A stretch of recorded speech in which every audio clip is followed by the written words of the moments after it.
माननीय अध्यक्ष जी, दुख तब होता है कि जिस प्राइमरी विद्यालय से लोग निकलकर आईएएस पीसीएस बन करके प्रदेश और देश की सेवा करते थे, आज उन प्राइमरी विद्यालयों की हालत इस सरकार ने वो बना दिया कि ढिढोरा पीटते हैं कि मुफ्त में भोजन देते हैं, ड्रेस देते हैं, लेकिन उसके बावजूद भी गांव का कोई बच्चा वहां पढ़ने नहीं जाना चाहता। कारण क्या है कि हमारे जो योग्य टीचर हैं, जिन्हें पढ़ाना चाहिए, उनसे एसआईआर कराया जाएगा, पंचायत की वोटर लिस्ट बनवाई जाएगी। हद तो तब हो गई माननीय अध्यक्ष जी कि जब उन्होंने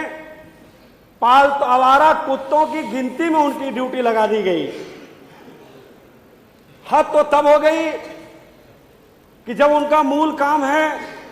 उससे उनको हटा दिया गया। इसके कारण जिस तरह से प्राइवेट विद्यालय आज पूरे उत्तर प्रदेश के अंदर फल फूल रहे हैं, गरीब का बच्चा, गरीब अपने बच्चे को पढ़ाना तो चाहता है, बड़ी मेहनत करके मशक्कत करके किसी तरह से फीस का इंतजाम करता है, लेकिन जब उसका बच्चा स्कूल के अंदर जाता है तो उसकी महंगाई से, वहां की व्यवस्था से उसकी कमर टूट जाती है। माननीय अध्यक्ष जी, वही हमारे शिक्षा मित्र साथी हैं, सुबह स्कूल खोलते हैं, पढ़ाने की जगह पर साथ साथ में वो पंचायत से लेकर के जो भी सरकारी काम है सब कामों को रात दिन करते हैं, लेकिन जब उनके मानदेय की बारी आती है तो सरकार के पास उनका कोई इंतजाम नहीं है। माननीय अध्यक्ष जी, आपके माध्यम से इतने गंभीर विषय पर माननीय मंत्री जी ने एक जवाब दिया है कि हमने शिक्षकों की योग्यता निर्धारित की है, पाठ्यक्रम मानदेय निर्धारित किया है। मैं आपके माध्यम से माननीय मंत्री जी से मैं जानना चाहता हूं कि माननीय मंत्री जी, जो आपने शिक्षकों की योग्यता निर्धारित की है, पूरे उत्तर प्रदेश के अंदर इन प्राइवेट विद्यालयों में कितने विद्यालयों की आपने आज तक जांच कराई जो योग्यता के आधार पर अध्यापक रखे गए या जो आपके शासनादेश का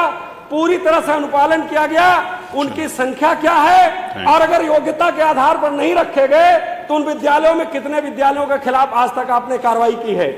दूसरी मांग मैं माननीय अध्यक्ष जी आपके माध्यम से मंत्री जी से जानना चाहूंगा कि जो किताब के नाम पर, ड्रेस के नाम पर निर्धारित दुकानों से लूट की जाती है, क्या उसके लिए सरकारी आधार पर कोई ऐसी व्यवस्था की जाएगी कि जो कम से कम दाम पर किताब और ड्रेस बच्चों को आसानी से उपलब्ध हो सके? माननीय अध्यक्ष जी, माननीय मंत्री जी से मैं जानना चाहता हूं। माननीय मंत्री जी, बार में प्राथमिक शिक्षकों की भर्ती के संदर्भ में सदन में सवाल पूछा गया, इसमें माननीय मंत्री जी द्वारा रटा रटाया जवाब दिया जाता है कि हमारे पास पर्याप्त शिक्षक हैं एवं शिक्षा मित्र अनुदेशक कार्यरत है, जिससे बच्चों और शिक्षकों का समानुपात मिल रहा है। विगत कई वर्षों में माननीय मंत्री द्वारा जो कभी 1,26,000, कभी 85,000, कभी 5100, 112 पद खाली होने का डेटा सदन में समक्ष प्रस्तुत किया जाता है, लेकिन उक्त पदों को भरने के लिए बेसिक शिक्षा विभाग द्वारा अभी तक कोई भी प्रभावी कार्रवाई नहीं की गई। साथ ही सरकार की सही नीति न होने के कारण परिषदीय विद्यालयों की स्थिति बड़ी दयनीय है। गांव में जो परिषदीय विद्यालय हैं उनको सरकार द्वारा मर्ज किया जा रहा है अथवा बंद किया जा रहा है, बहुत ही दुर्भाग्यपूर्ण है। गांव के विद्यालयों को बंद किया जा रहा है, लेकिन जो मधुशालाएं हैं उनको गांव-गांव में खोलने का काम उत्तर प्रदेश की सरकार द्वारा किया जा रहा है। माननीय अध्यक्ष जी, आज लगभग 20 से 25 लाख युवा डीएलएड सीटेट टेस्ट पास करके शिक्षक भर्ती का इंतजार कर रहे हैं, लेकिन कोई उत्तर प्रदेश से भर्ती ना निकलने के कारण उनको मजबूरी में दूसरे प्रदेशों की ओर जाना पड़ रहा है। माननीय अध्यक्ष जी, हमारे पास पर्याप्त मात्रा में शिक्षक और शिक्षा मित्र कार्यरत हैं, लेकिन इनको शिक्षा कार्य के अलावा जितने भी सारे काम हों उतने पूरे काम शिक्षकों को दिए जा रहे हैं। प्राथमिक विद्यालयों की जो बिल्डिंग है उनकी स्थिति बहुत ही जर्जर है, पूरी तरह से कोई भी गांव जो विद्यालय सारे उसमें नहीं। माननीय अध्यक्ष जी, आपके माध्यम से विषय पर रहो, आपके माध्यम से मेरा जो बिल्डिंग के ऊपर पहला अनुपूरक है कि क्या सरकार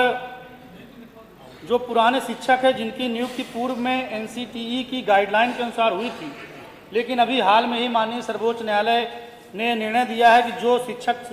टेट उत्तीर्ण नहीं है उनको टेट उत्तीर्ण करना अनिवार्य है। क्या उस विषय पर सरकार कोई